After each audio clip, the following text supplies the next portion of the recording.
people, because I didn't see bullying as this thing. Bullying was this 9-to-5 thing that stopped. It was this tangible thing. It doesn't, because of this digital media. It goes on, and you can just taunt from sleep. And like you're saying, the sleep problems is because they stare at these little screens, and it keeps them awake. And I'll take the phone up and lay down in bed, and I'll be on it, and I know that I just have to put it down, because this light, and they have now this new night mode and everything to change the light to a slightly yellow tan tint. But this light actually stimulates the brain to stay awake. Right. And I feel like these devices are almost a drug that this whole generation is addicted to, and they don't even know it because it's been snuck in as a tool, but it's beyond a tool. It's now we had a guest on, and her daughter was here, and when her daughter would put down the cell phone, she would go to sleep. As soon as the cell phone went down, her head went down. And she just didn't really interact unless that phone was up. Right. And there's so many pressures on people. Do you get feedback from the people that you interact with, or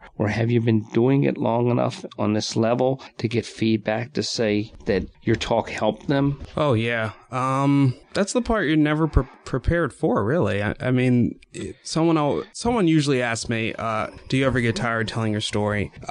And I never do, because the crowd is always different. The circumstances is usually different. But the other thing is, you never know how the Q&A is going to go, and you never know what you're going to hear afterwards. So, when I first spoke, I was 19, and the thing I heard the most was your story was really relatable. And that's the best compliment that, I can get. I just want it to be a relatable conversation, and that's kind of it. But there's also people who have come up to me, and I had no idea what kids were struggling with, but they said, I'm actually going to try talking to a counselor today. And that's absolutely awesome.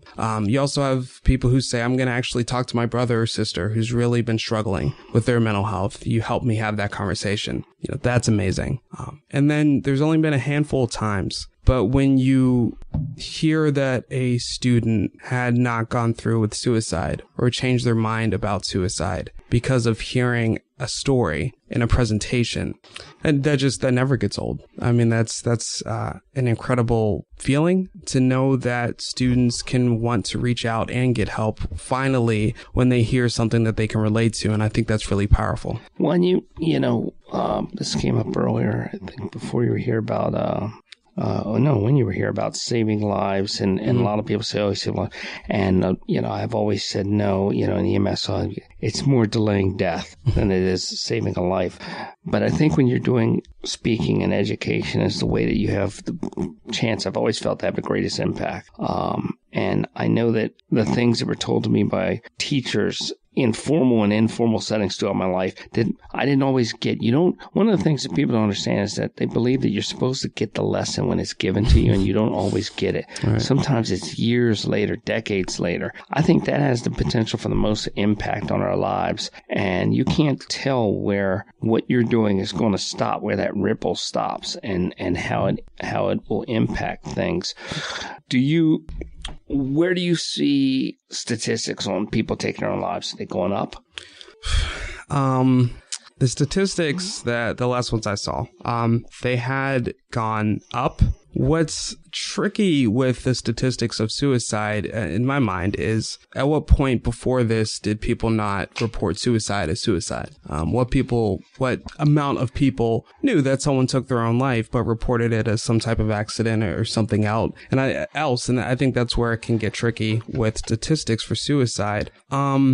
It's hard because that's what parents want to hear. They want to hear that statistics are going down and that things are getting better. I would say that there's more resources that are available, but how easy it is to access those resources is another issue and another problem that we kind of face. One of the things I love about the effect of the presentation is, like you were saying, you never know where that effect kind of ends and where it goes. I'll never forget there was a guy who I was out with a friend and we were getting something to eat. I think it was a burger, and the guy came over and he paid for my burger for me and my friend, and I asked him why he paid for my burger, and he said, well, you spoke in my school 6 years ago, and I just want to let you know you saved my life that day, and the least I can do is buy you a burger. And that was one of the most powerful ones. The other one was I had to go to a hospital to support a friend whose daughter had to go to a behavioral hospital. And so we went to a hospital, and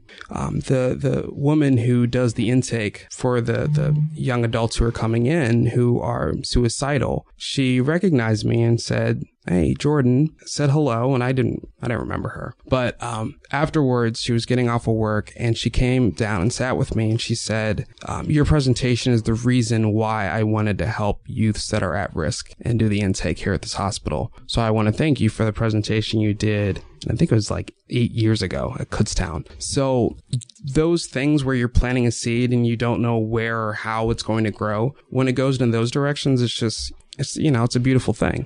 It's tough because when you've been doing something for a while, and I have a couple bad things, many bad things, but one of them is that I do not take a compliment well. I just don't. I was never taught how to do that. It's like how to make a proper sandwich. I don't know how to do it.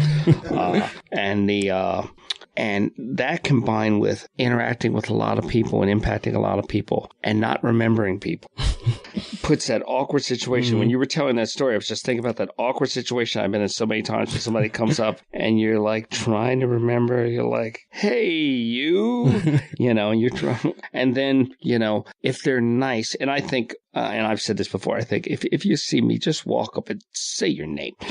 Just put out your name. Jordan Burnham, we met on the show. "Oh, hey, how you doing?" Right, yep. And some people would just torture you. Like, "You remember me?" Pittsburgh. But it's when you're meeting so many people, and you're still relatively young. You're pushing 30. But you've got a different kind of, I think, situations age people, and they change their emotional maturity and everything. I know a lot of people my age that have no maturity. I know a lot of people that are younger that have a lot of maturity because of circumstances. And I think that where do you think, without your situation, without the whole window incident, where do you think you would be? How do you think your life would be different? It's a great question. I'm not sure. I know that I'm not sure if there was ever going to be that switch that would have get me to be honest in therapy. I don't know if there was ever a switch that would make me think, I should probably focus on healthy coping skills and mindfulness. I don't think any of that really probably would have hit me until maybe now. I have no idea. But, I do feel very fortunate to have gone through adversity, and a certain type of adversity of hearing the things I heard when I was in the hospital. Because, it's nine stories is 9 stories. So the doctors were not very optimistic about how life was going to be for me. And the adversity of kind of just taking it one day at a time and getting through the physical therapy and how grueling all of that was, to be where I'm at today.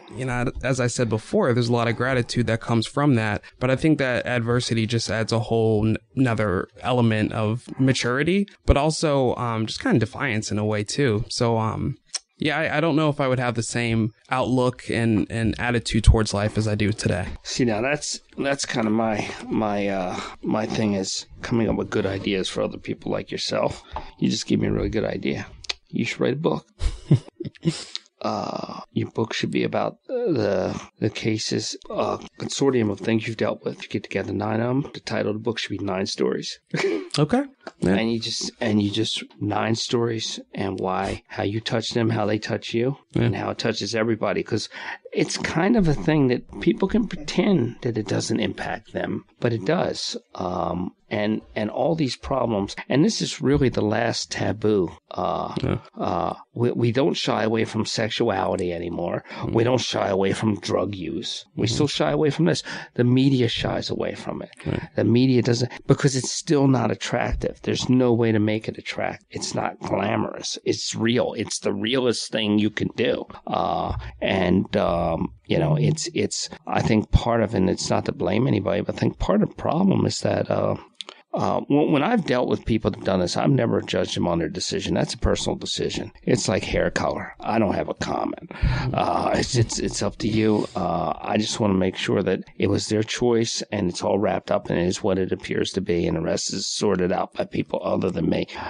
But I think there are some times, especially in younger people, where there are warning signs that are missed by people. And I think being talked about in the schools, because there's a lot of, I don't want to minimize it. I'm not trying to minimize it by saying attention-seeking behavior, but I see that sometimes there'll be something that'll happen in a school and somebody will go through with it. Then you'll see several attempts afterwards, and it's like, and it's for the wrong reasons. It's because people see the attention that somebody gets because of this thing, and they want a similar level of attention. It becomes this competition. Do you see that suicide as a topic is still not well received in general? That you're still kind of having to force it out in little segments of society? I mean, like schools, fine, workplace, but like in the media, how do you feel it's represented on the media? Well, the media loves when people crash and burn with their mental health. I mean, they'll be the first to. Well, that's stars, though. Right. Stars, you know. You want Martin Lawrence walking down the street in his underwear, you know. Right. But so when someone's really struggling, that's when bipolar gets brought up, or depression, or addiction, or alcoholism.